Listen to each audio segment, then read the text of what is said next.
Hey everyone, we are live with Funnels and Follow-Up. And this week, our guest is Erik Johnson. Erik K. Johnson. What's the K for, Erik? The K is because there's so many other Erik Johnsons. There's a great guitar player named Erik Johnson. There's a great hockey player named Erik Johnson. So I had to be Erik K. Johnson. And my first name spelled with a K as well. And your first name is spelled with a K as well. You teach coaches, consultants, and content creators how to attract their ideal clients by using a podcast, which is, what we do here every week to demonstrate their expertise. You've been near the top of radio ratings since 2000. Wow. I don't think all of our listeners have been around since 2000. I attract a lot of millennials. So your company is Podcast Talent Coach. You've coached numerous podcasters to even greater success and national recognition. So attracting new clients in the noisy advertising world is expensive. We all know that. It's time consuming. You're throwing sometimes good money after bad. So you're going to tell us about how we can attract new clients this way, podcasting, by spending 2 hours a week to build your brand and attract clients without a steep learning curve. We're also going to talk a little bit about the 21 steps necessary to have your podcast up and running in 30 days. You teach coaches, consultants, content creators how to use their podcast to create powerful, profitable relationships with potential ideal clients. And of course, the power of storytelling. So let's jump right into it. That sounds like a lot, doesn't it? It sounds like we're going to go through a lot, and there's like even more stuff over here. So kind of let's jump right into it. You're saying now, and we love not timing these things. We love when a podcast is evergreen. We all love an evergreen podcast. And yet, as we record this is a crazy time. And I'm going to guess that, in a year, 2 years, there'll be another crazy time. So replace the words COVID-19 with the crazy time of whether it's your personal life or the world's life. But you're saying, is now a great time? Is it not a great time to start a podcast? Let's talk a little bit about that. It is a great time to start a podcast because we all have a lot of time on our hands to create, and our listeners have a lot of time on their hands to discover new and entertaining entertainment. So now is the perfect time to start a podcast. There's over 1 million podcasts available right now in the world, but unfortunately, only about 500,000 of those are active because people jump in thinking it's going to be easy, and they don't know A from Z, and they get lost and frustrated because nobody's there to help them along the way, and they give up too easily. So it is a great time to start a podcast if you follow the steps and you know what you're doing. I think that's true. I mean, it's a great time to start a business if you follow the steps and know what you're doing. It's a great time to seriously pivot your business if you follow the steps and know what you're doing. With those statistics, people are at home. Do people, and you might not know the answer to this question, but do people listen to podcasts more when they're sitting at their desk working, or when they're driving, or when they're, trying to walk around the block 2 or 3 times, avoiding contact with other people and avoiding putting on the extra weight that we hear is going on around this time? When do they listen to podcasts? Well, that's the great thing about podcasts. When you compare podcasts to like video or a book or a blog or a magazine, podcasts are portable. You can listen to them anywhere. So do people listen to them while they're working? Absolutely. Do they listen to them while they're working out? Yep. Do they listen to them while they're driving and while they're working and while they're mowing the lawn and while they're exercising? Yes, to all of those. That's the great thing about podcasting, is that it's portable and you can do it whenever you want. It's such a personal medium. Okay. And you can pick out whatever podcasts. I remember a couple of years ago, one of the podcasters convention contest winners was a podcast teaching people how to knit. Yep. There's a podcast for everything. Let's talk a little bit about that, because people might say, oh, well, that's great, but I don't know that I don't know that what I do is podcastable. Is that a word? Sure it is. It is now. I had a client that I was working with. He podcasts about fish and fishing. He loves to fish. And so he created a podcast about fishing and created a great audience with it, and then got a sponsor from a national fishing manufacturer, like of rods and reels and all of the fishing gear that comes along with it. I have another guy, a client who does a Jeep podcast. He podcasts about Jeeps because he's a big off-roader and he loves Jeeps, and he's getting sponsors from Jeep magazines and events and things like that. And one of my other clients works for a governmental agency and actually helps attract people who have disabilities to that agency. And the national agency actually is now sponsoring his podcast. So there's a podcast for everything. And that is wild. Like, you would think it's a government flipping agency. Right. I have a disability. I am caretaking somebody with a disability. I just go to the government, but I guess people don't know enough about what's available. Absolutely. And that's what he does. And the way we positioned it to the governmental agency was, how much are they spending to send out mass mailings to people who aren't even in their target, where this podcast is specifically targeted to the exact people they want to reach. And we priced it as such, and got himself a sponsorship. That's amazing. So I want to talk, before we get into some technical stuff, and let's talk a little bit about monetizing a podcast, because years ago, Barry and I did our first podcast, and we did it because of this relatively unknown guy, John Lee Dumas, and he was making a little bit of money doing the podcast, over $1 million a month, folks. Heard a little bit about it. Yeah, just a little bit of, and his wonderful girlfriend. I don't even know that they're engaged, Kate Erickson. But that's what inspired us, and we never really monetized it that way. Let's talk about that. That's why people do it, I think. Well, a lot of people think the way to monetize a podcast is to clutter it up with a whole bunch of ads and sponsorships. And that's really not the best way to monetize your podcast. Your podcast should be used as a marketing vehicle for your business. If you have something that you're selling, whether it's a good or a service or coaching or consulting, use your podcast to demonstrate your authority in this space, and use it to market your own goods and services. If you just use ads and sponsorships on your show, there's a ceiling, and there's and it's all dependent upon a large audience. If you don't have a large audience, it's going to be difficult to make meaningful revenue from sponsorships and advertising alone. Okay. So,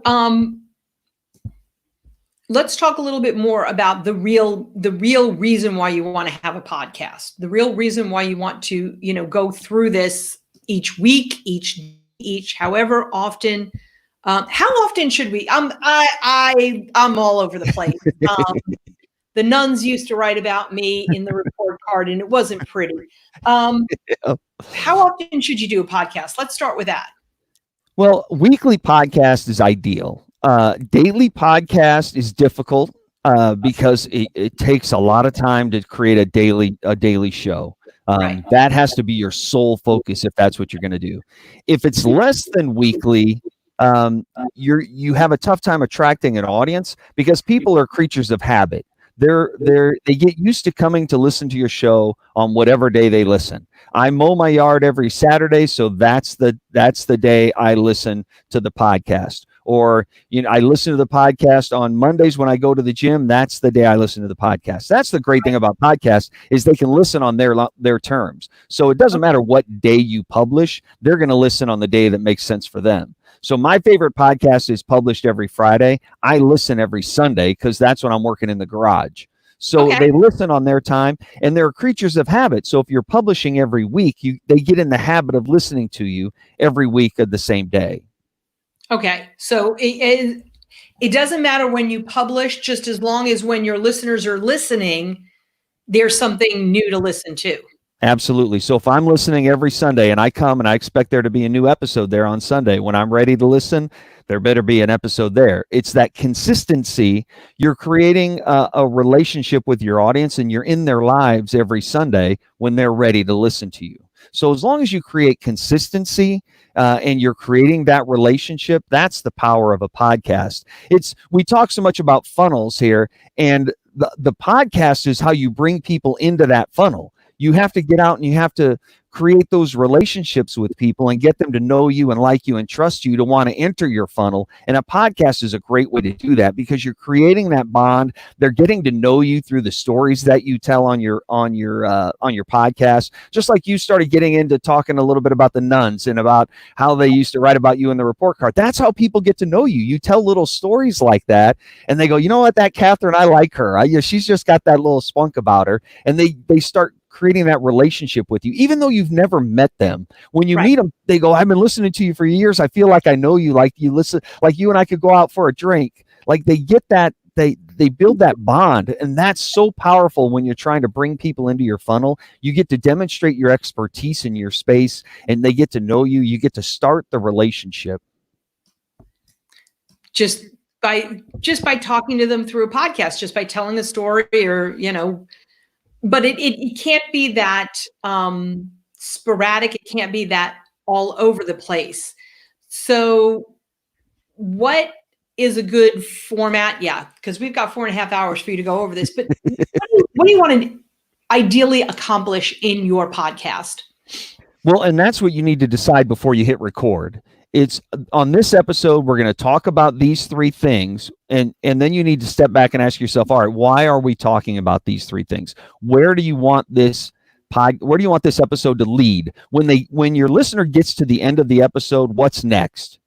How do you want them to transform? How do you want them to be better? And then what's the next step they're going to take to continue the conversation with you? The episode just can't end and go into oblivion and then nothing's there. They have to be able to continue that conversation. If you want more of this, come to my website. If you want to continue the conversation, join me on Facebook. If you want to connect with me, shoot me an email. There's got to be some way to connect after the episode. So before you hit record, you need to ask yourself, what do I want my listeners to do when the episode's over? Figure out what that goal is, and then work your way backwards and get right into it. So then I'm just a banner that we sometimes have is the cohencoaching.com/schedule. If you'd like to schedule some time with us and, chat or whatever. So that would be a call to action, as it is called. Absolutely. So on this podcast, we're getting to know you. We're getting to like you. We think, you know what, Catherine might be able to help me in my business and help me build my funnel. At the end of this, we've started building that relationship. I want to know more about what Cohen Consulting does. I want them to be able to help me build my funnel. How can I get in touch with them? And then I hit that coaching website right there at the end. Now that we've started to create the relationship, we've given them some useful information. We've given them a taste of what we can help them do and help them accomplish. And then we send them there. Now, let's say it's a fishing podcast. You go, yeah, but I don't teach people how to fish. Like, what's that going to be?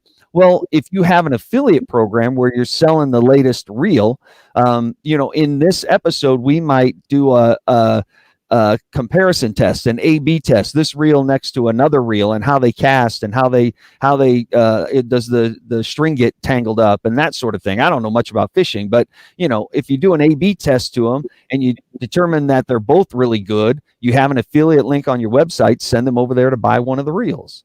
So affiliate links are great. Absolutely. And we want to really promote listeners. There are things that you use in your business. There are things that you love that you are using in your business. We're not talking about starting a whole new business and starting, and getting a down line and an up line and a side line and an inside out line and all those things. We're talking about, for example, I'm going to say Kartra. Kartra is the program that Barry and I use. Little self-promotion here. It's a program that we use and we love and we know, and we encourage other people to use it. So we have Cohen Coaching /Kartra, and that is an affiliate link. We would like other people to use it. I encourage you, please get affiliate links for those products and services that you use and that you truly, truly believe in, not just for the money, people, because that's just annoying. But if you build a page on your site with all of the resources that you use, and you just tell people, hey, I am recommending these because I use them and love them. I've made them affiliate links. So if you do happen to purchase, I make a couple dollars on it. But that's not why I'm doing it. I'm doing it because I believe in these. If it were just for the money, I'd have 17 of the same thing up there just because I'm looking for your 14 cents. Right. And by the way, that is a legal thing. Just check with your attorney, but there is a legal thing there's my fingers. There's a legal thing that you have to put onto your affiliate page that says, yeah, I'm going to make money off of this. So that's just a little disclaimer. It's a little disclaimer. That's, I just like to put that out there. So how much technical knowledge do you need to get started with doing a podcast?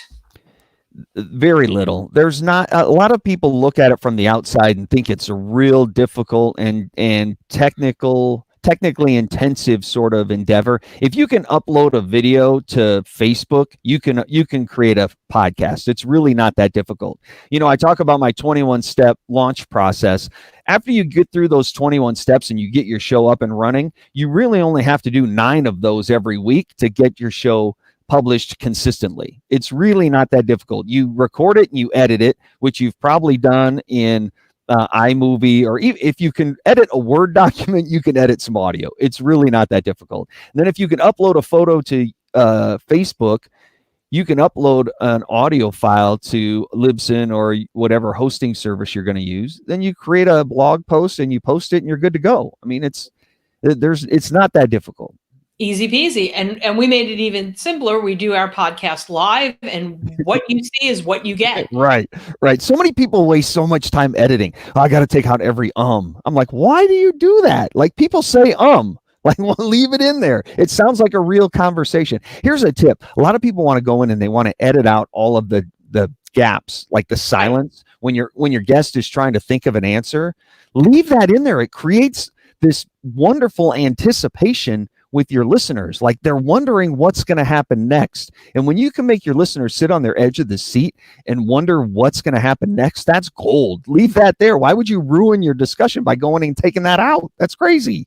Exactly. It is a podcast interview is a conversation. And oh my gosh, we've all seen over-edited videos, over-edited podcasts where and then the next line, it sort of sounds like as if you were doing a phone call through the mountains, and it's horrible. It's absolutely horrible. There's not a rhythm, and our brains like rhythm. Our brains like to be able to grasp onto something and listen and have it not put you to sleep, not a rhythm where we're putting you to sleep, but an expectancy for the next word, the next thought, even if you're at a pause. Your brain has to have time to process the information. And if you're editing it so it's jammed all together and it's just rapid fire at your brain can't keep up. It has to have that natural flow to it for your brain to comprehend the discussion that's going on.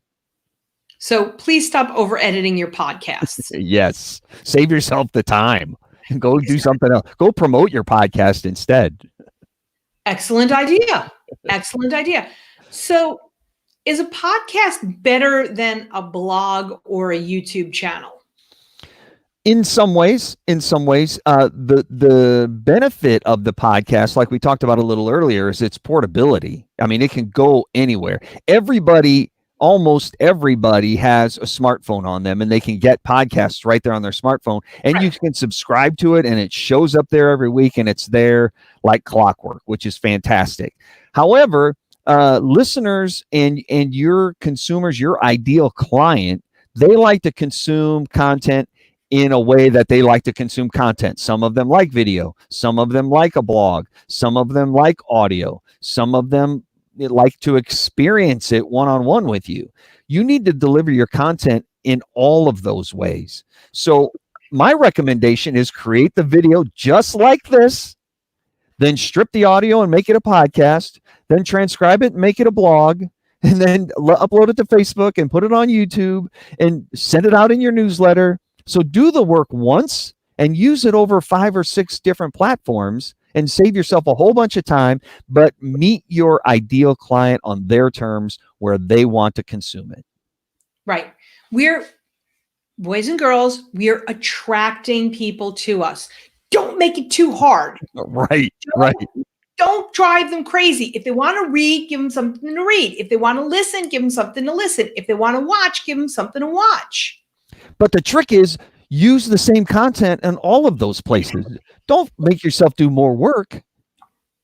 No, we don't want extra work. We want to repurpose the content. I know on a previous podcast, we talked about retargeting and what that means. It's sort of the same thing. You want to repurpose, you want to take what you have and use it again and again and again and again in different ways on different platforms. So you hit a different audience. I equate it a lot like when you listen to the same story over and over again.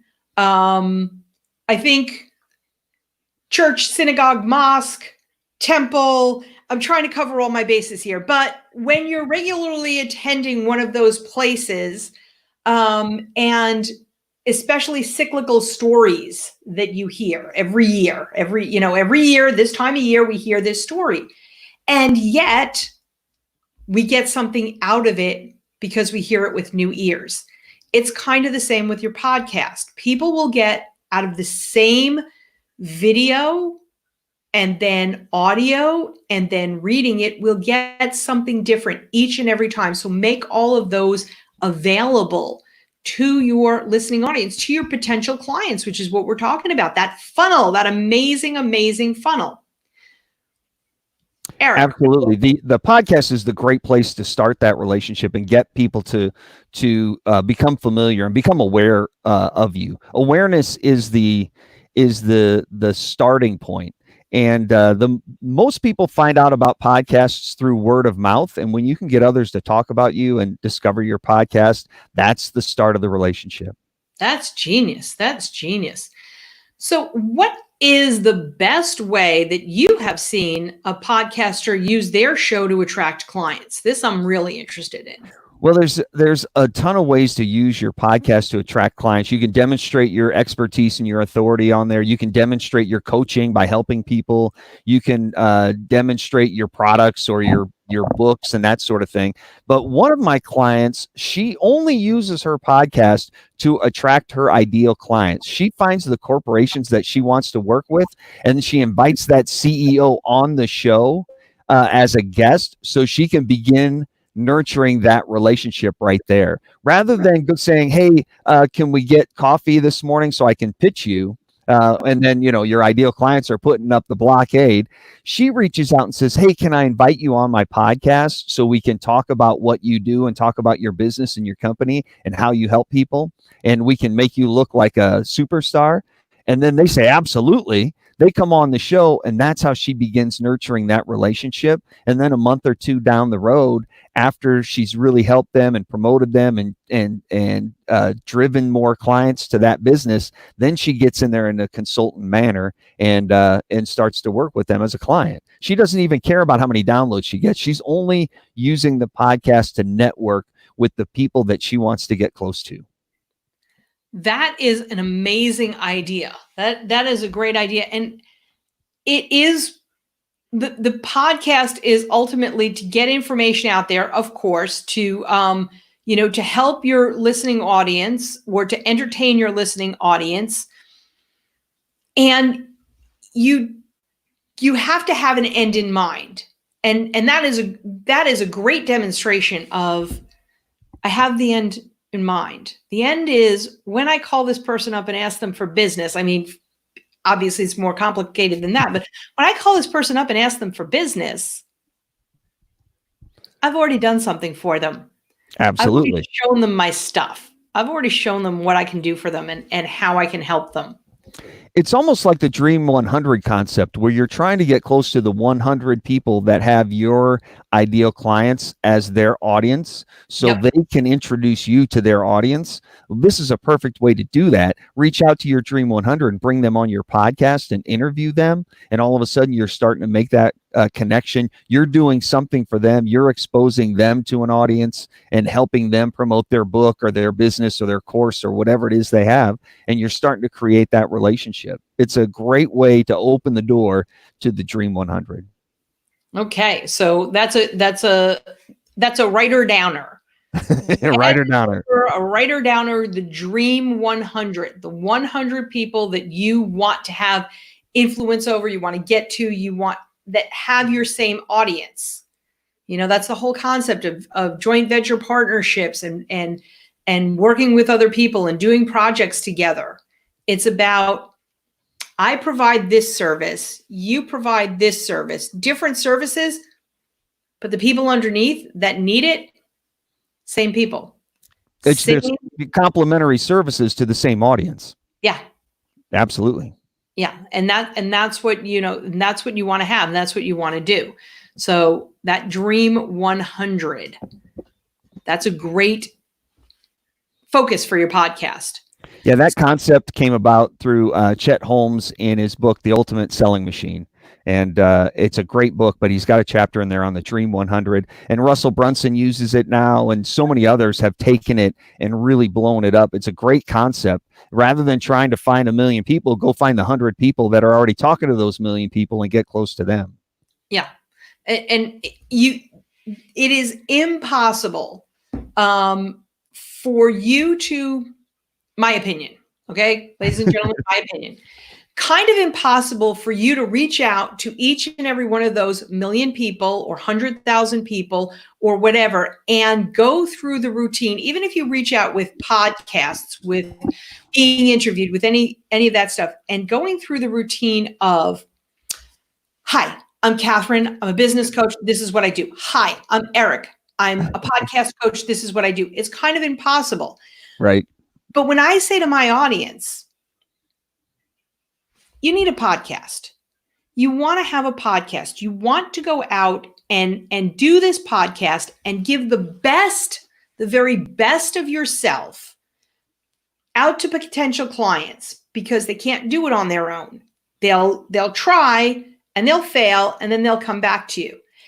And if you want to have the best podcast, don't stumble, don't screw it up and waste time and then get frustrated and throw your hands in the air. No.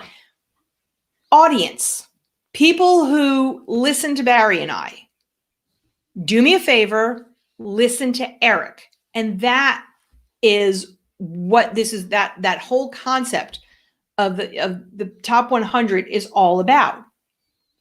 I have people who need a podcast. I'm not teaching you myself. I'm sending you over to Erik. I'm saying this is the guy that will get your podcast up and running.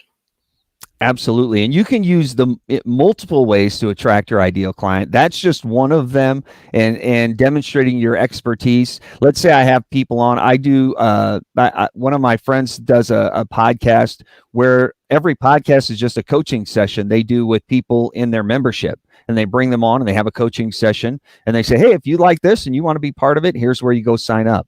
And it's just a way to demonstrate how they coach.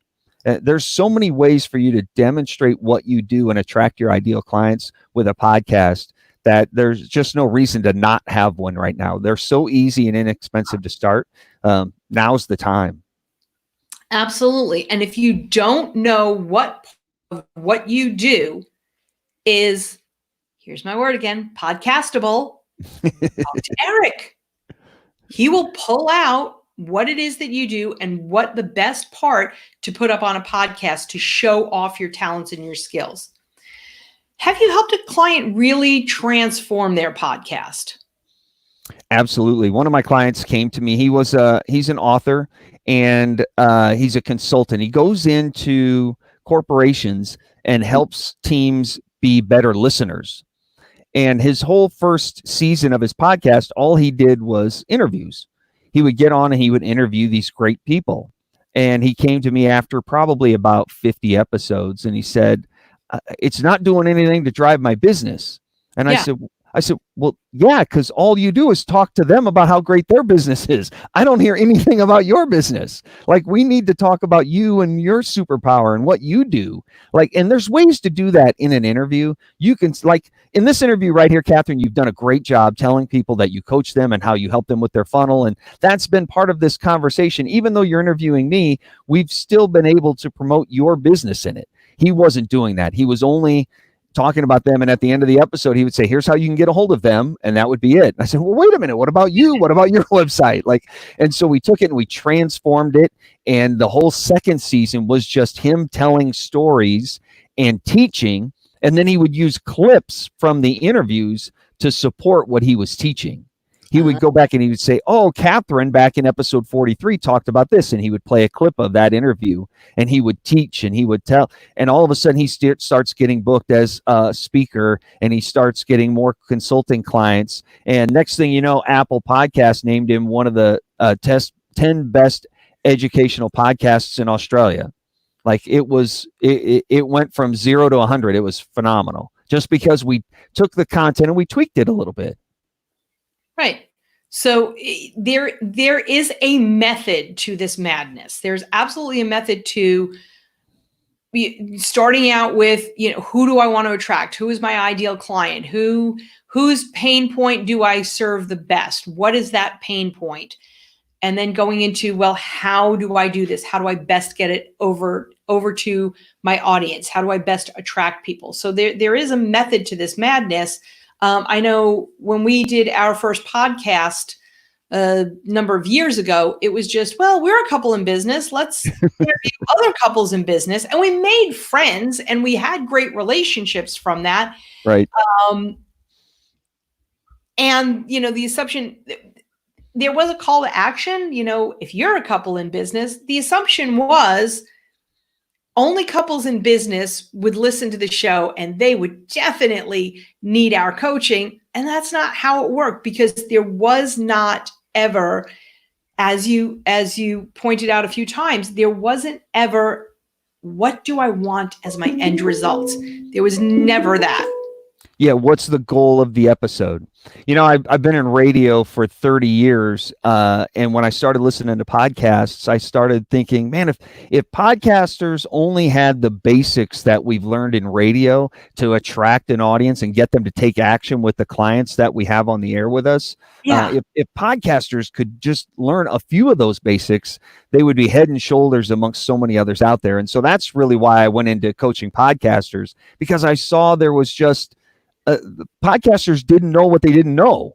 And so I was just able to take what I'd learned over coaching radio talent for 25 years and being in radio for 30 and use that coaching for podcasters to help them transform their information into real entertainment so they can create some engaging relationships with their audience and attract their ideal clients and turn those into powerful, profitable relationships with each of their listeners. And we did that by just structuring a show around an ideal target listener and building a show clock that has a goal in mind and just putting some basics in place. It was really, to me, it was fairly easy because I'd been doing it for 30 years. But when I teach podcasters that, they were like, oh, well, why didn't I think of that? Well, because you don't know what you don't know. And that's the thing.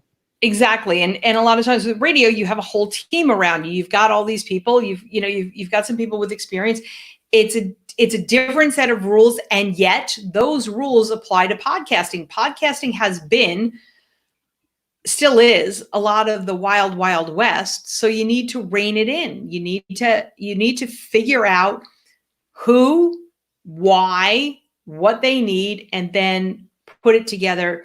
Consult with somebody like you and get the show together, get it all done. So what I'm going to do is put up, dun, dun, dun. Erik, tell us about the wonderful free gift that you have for our listening audience. So if you don't have a podcast yet, if you go to podcasttalentcoach.com/launch, You can get a 21-point checklist that will walk you through launching your podcast and an accompanying video that will even walk you through that 21-point checklist, show you exactly what you need to do and how easy it can be to get a podcast launched in 30 days if you take consistent action on it. Podcasttalentcoach.com/launch. You can download it for free right there. Both the video and the 21-point checklist are there for you. And if you take action and you do the steps that are on that sheet, some of them take 5 minutes, some of them take 2 hours. But if you take consistent action, you'll have a show up in a month. Okay. And what if you already have a show? If you already have a show, head on over to podcasttalentcoach.com/coaching, and you and I will get on a free call where I'll help you develop a strategy for your show over the next year to help you reach your goals. There's no strings attached. There's it's not a sales pitch in disguise. I'm not going to switch pitch you at the end of it. You and I just love talking to podcasters and really helping them realize the potential of a podcast. So it's podcasttalentcoach.com/coaching. There's a video there that'll walk you through it, and it's a free call. It's you and I will just get on the phone. We'll figure out where you want to go in 12 months, what you want to do with your podcast, and then I'll help you figure out how to put that plan together to get you there over the next year.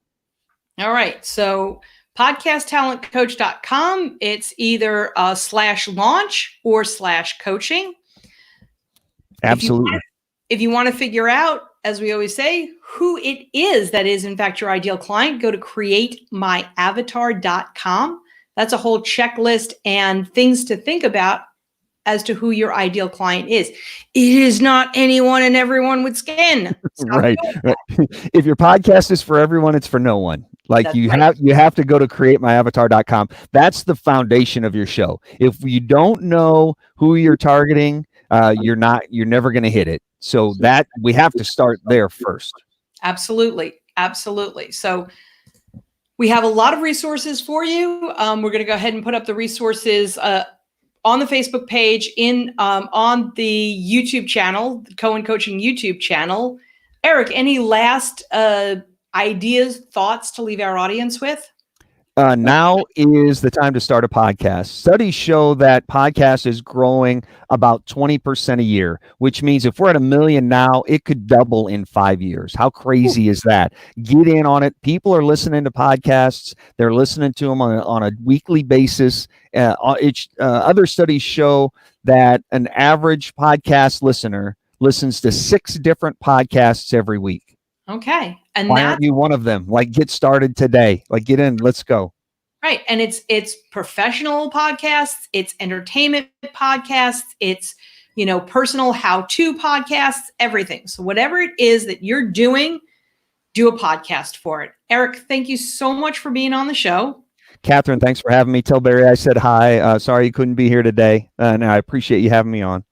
Thank you so much. And we'll speak soon. Everybody, make sure you take a look and click and download all that great information. Thanks, Erik. Thanks. Bye.